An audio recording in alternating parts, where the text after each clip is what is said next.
a suplementação pode causar ou aumentar o risco de câncer de mama? Eu vou dar minha visão em relação à suplementação, porque assim, quando ela fala suplementação, fica um leque muito gigantesco, né?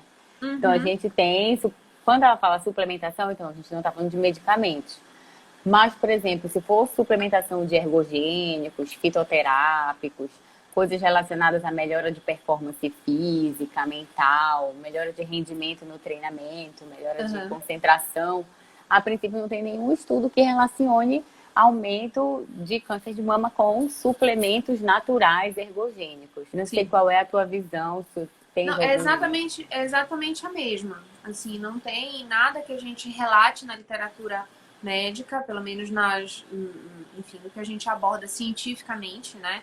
Que mostre que algum tipo de suplementação nesse sentido é deletéria, seja para indução de câncer, né? Uhum, Apesar da gente saber que existe uma restrição muito, na verdade não é bem uma restrição, mas uma dificuldade muito grande da gente relacionar determinados grupos alimentares ao desenvolvimento de câncer, justamente pelo câncer ser uma doença tão multifatorial e dependente de tantos fatores que são intrínsecos, né, da pessoa também, mas em princípio não temos nada que relacione, né, a eu suplementação acho, contigo. se a gente for esmiuçar muito bem, talvez pelo contrário, alguns suplementos possam ajudar, Exato, né?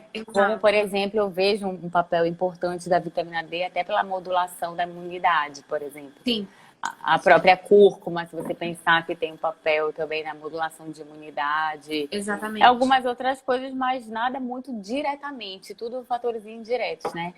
E aí a Ó, gente tá, né, e essa pessoa que perguntou pra ti, Carol, ela falou suplementação como sendo algo, como tu falaste, uma coisa muito ampla, né? Então a gente uhum, não sabe se ela tá falando de algum oligoelemento, de alguma vitamina, ou você tá falando de repente até mesmo de proteína, né? Porque e, pode parecer uma é, coisa meio óbvia pra gente que tá lidando diariamente com pacientes com câncer e hoje em dia que tem mais acesso a esse tipo de medida, né, que são as suplementações de proteína e tudo, mas chega muita paciente no consultório perguntando se pode comer carne vermelha, por exemplo. uhum, Se pode comer ovo, se pode comer frango, se pode comer. Porque existe um. E isso é uma coisa que eu acho que é interessante a gente abordar também, eu e tu, porque principalmente quando a gente chega no âmbito de SUS, as pessoas elas chegam com tanta restrição que não é por uma orientação profissional. Olha, eu vou te falar, eu vou te citar as coisas que já me falaram que não podem comer no consultório, tá? Para quem tem câncer.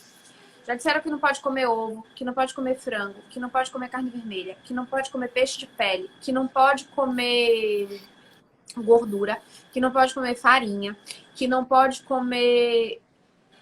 Aí você olha pra pessoa e diz assim, mas a senhora tá vivendo do quê?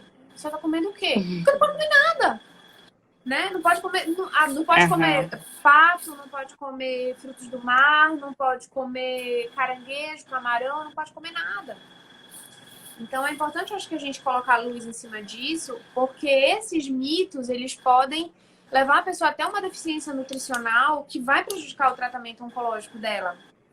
Ter uma dieta tão Exatamente. restrita e sem uma orientação profissional, né? Não adianta qualquer paciente sozinho, por conta própria, Uhum. retirar qualquer tipo de grupo alimentar sem uma orientação de um nutricionista, do médico nutrólogo, que é justamente quem faz a ponte entre o profissional nutricionista e o É. médico, o Uhum. oncologista, o cirurgião.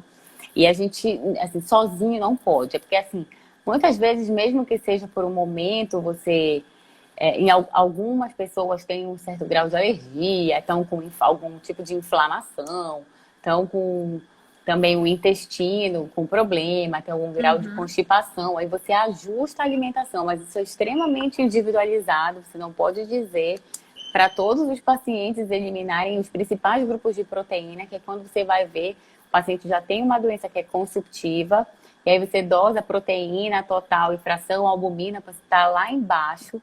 E isso vai Uhum. prejudicar todo o pós-operatório, levando o paciente ao maior risco de uma Exatamente. cirurgia com risco de infecção, decência de ferida operatória, fazer uma pneumonia no pós, ter uma recuperação muito pior, e aí não ter condições nutricionais mesmo de fazer, por exemplo, uma quimioterapia no pós, né? Então, Exatamente. é muito importante largar de mão esses preconceitos contra qualquer tipo de grupo alimentar, porque em todos os trabalhos, a maioria, nenhum trabalho conseguiu ligar de forma definitiva qualquer grupo alimentar ao risco imediato, assim, um risco diretamente ligado proporcionalmente ao câncer. Tipo, comer esse alimento aumenta diretamente, a não ser, por exemplo, os grupos alimentares como os alimentos processados. Aí a gente não está falando dos alimentos naturais que Deus fez, né? A gente está falando de um alimento, a gente está falando de um tipo de processamento do alimento. De um alimento processado.